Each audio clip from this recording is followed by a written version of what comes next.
Yeah. So basically, The Salt Path was a best-selling novel, best-selling book, um, publicized as a Novel is memoir. I novel would an say novel. interesting choice of words. Yeah, that's yeah. Because yeah, so I was gonna say it's a best-selling memoir about a story of a woman and her husband who lose their home and become homeless, and they decide to walk the southwest coastal path of Great Britain. So around from Somerset into across the top of Somerset into Devon into Cornwall, and then rounded back, doing quite a feat of endurance. And and just before this sort of feat of endurance, they find out that um, Moth, the husband, has been diagnosed with a terminal illness, and they're in this dreadful situation. So they decide to walk, and through walking, he is given like a new vitality, and they find a new appreciation of life and everything in it. And it was a deeply affecting book.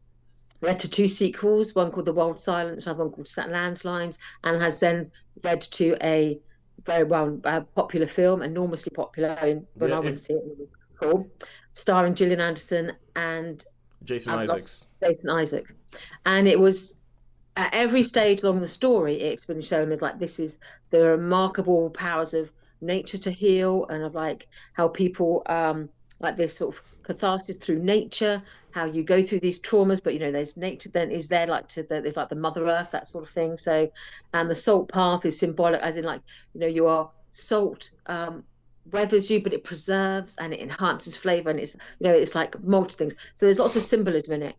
And then there's all this revelation in the newspaper that maybe this memoir wasn't as accurate as it was portrayed.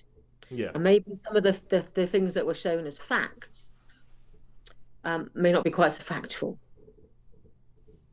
And then the documentary called The Salt Path Scandal is a documentary that was made by the actual journalist who was alerted to maybe some of the inconsistencies in these books, to say, well, actually, I am that person who is in the book.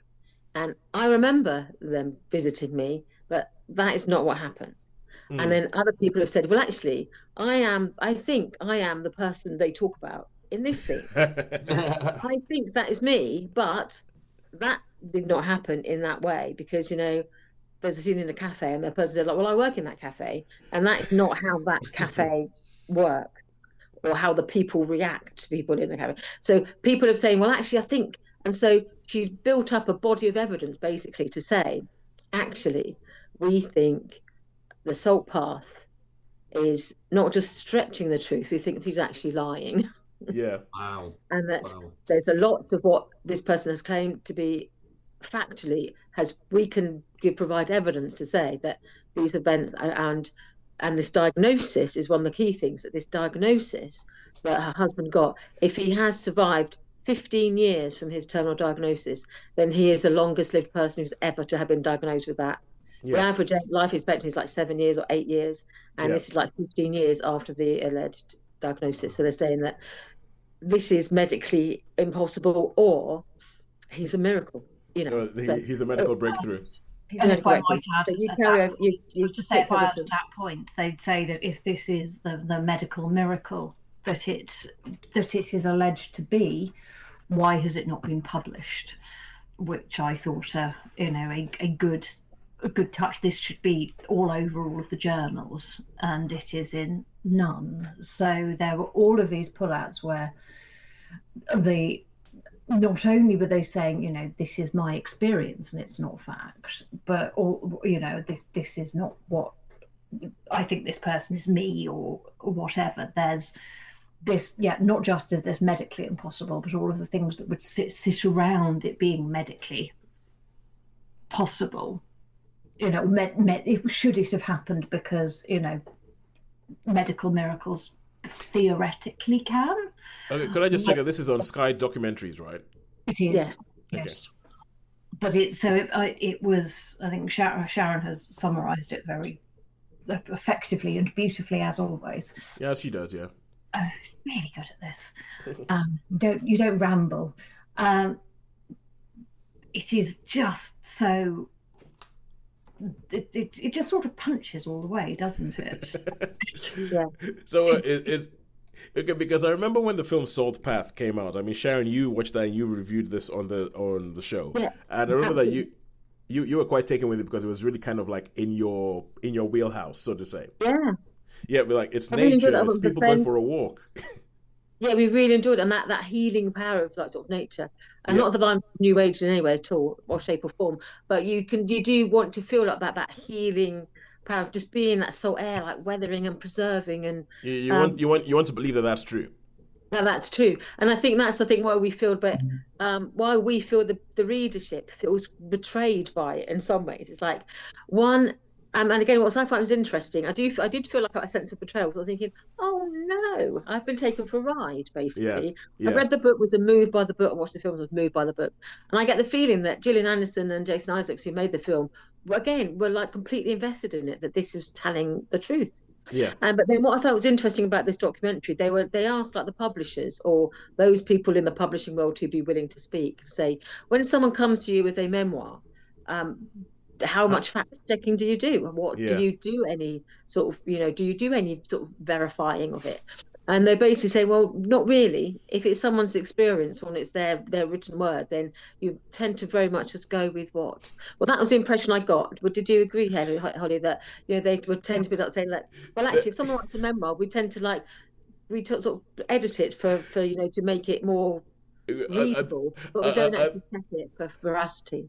I think if they're being honest, when someone writes a memoir, we look at this and we think, "Ooh, how much money can we make out of this before anybody finds out if it's Exactly. true or not?" Well, I mean, this is their truth. It's a terribly current expression of the last few years and ongoing. Yeah, and how Not much money can we make out of this truth? So from what you guys are saying, from this from this documentary, you both seem you both think this documentary is convincing that the Salt Path isn't yes. entirely true. Yes, it was convincing enough for me to go. Yeah. Yes, Are you I think able I've to been bleep? taken for a ride. Are you What? able to bleep? Are you able to bleep words out if we say them? It's Yes, like, yes, I am. Or I yes, might not even bother. excellent. What I call complete and utter bullshit on it. It's, Yeah, they Yeah, are dishonest people. They show every appearance. Sorry, let's just avoid being scurrilous. They show every appearance of being dishonest people, and that makes it a very sad thing to watch in many ways yeah, because it takes advantage of the goodness and kindness of other people. and yeah. the willingness to believe Yeah, the something. So want. I think part of And it is like you want to believe it, and then because because people want to be uplifted and to be inspired yeah, by these sort of stories, and to think that actually, yeah. And then I think, but what's heartbreaking was some people who have had that diagnosis have thought, if I just, you go know, for a walk along the Salt Path. do Yeah. sort of take myself out there, and then they find that they're obviously debilitated, or it just doesn't, Yeah, and that yeah, this spark of hope that they had yeah. has just been like snuffed out, yeah. and It's a So that's false wicked. hope. so It's so how Yes, many? that cruelty to people, really, to do that, to say you can achieve a thing that you absolutely have not achieved, and you probably yeah. know is the case as well. Yeah, So how many stars would you give the Salt Path Serrano? I would give a 4. I think, Okay. or well, maybe 4.25. I think because I think it's elevated. I think is what journalism should be. It's about tackling a story that nobody really wanted because no one wanted to sort of burst the bubble of this because it's such a phenomenon really, and Yeah, on the tails of such a popular film. I think for journalists to come along and say, actually, I'm actually saying nonsense to this. Yeah, Um, I think it's what journalism should be. It's like in the face of opposition, in the face of like your better judgment almost, and like just going, oh, okay, and then just keep pushing, and the more you push, the more you find out, and then but not flinching from people when people say, no, why are you bothering with this? It's like yeah, no, we need to. If someone's telling the truth, then their truth, it yeah. needs to be cry shame on these people if they are doing this. So I think I think yeah, for me, definitely a 4.25, maybe higher, because I think it needed doing.